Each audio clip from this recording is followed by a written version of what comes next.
So there's a lot of guys with sensitive wives who struggle with depression or anxiety or who are just highly sensitive people.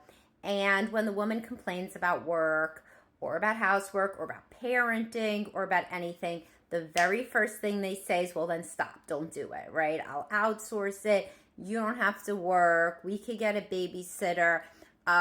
Whatever you need, basically do nothing. Now, this same man thrives on doing stuff, on feeling productive, on being respected. But somehow he feels like his wife can only be happy if she does nothing.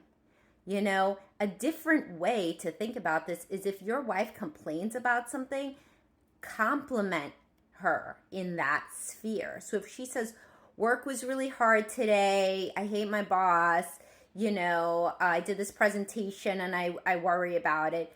Say, I'm so proud of you for powering through. Your boss sounds difficult, but you deal with that situation well. And let me see your presentation. I bet it's pretty good, right? If she complains about parenting, instead of saying, I'll take the kids, I'll do this, I'll do that, how about saying, I really appreciate and respect you as a mother. You handle a lot of difficult situations well. The kids love you. This is a tough time of parenting.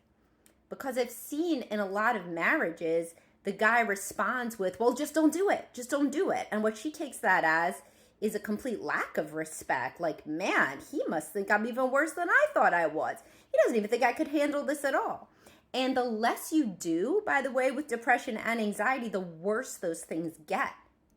The worse it gets when you're anxious to escape and avoid everything that makes you anxious. That's the opposite of what treats anxiety. Exposure therapy, confronting things that make you anxious, that's what helps with anxiety.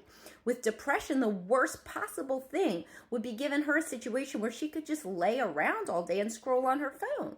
That is going to make the depression 1,000 times worse. So instead of your own anxiety mobilizing, oh my God, what does she want from me? What does she want from me? It makes me so anxious to hear her being upset. I take that so personally, so I have to rescue her from this situation immediately because I can't tolerate her negative talk. Often because you grew up in a situation where you had a parent, a mother frequently, who talked very negatively in a very complaining tone, so it's very intolerable to you. Instead, try to change the frame and say, how can I be a support in admiring how she's still getting through this stuff, even if it's hard for her? Thus, making it more likely that she tries hard, does something that she finds productive, and feels proud of herself. You can't make her happy, right? But would you be, we can try to make her, well, she's got to try to make herself too, but you could at least help her to be fulfilled by not taking everything away and off her plate so that she ends up like the heroine in the yellow wallpaper story with nothing to do and going crazy, and her mental health being 1,000 times worse than it was when she just felt overwhelmed. Instead, she's going to feel overwhelmed and useless. And that's the worst of all.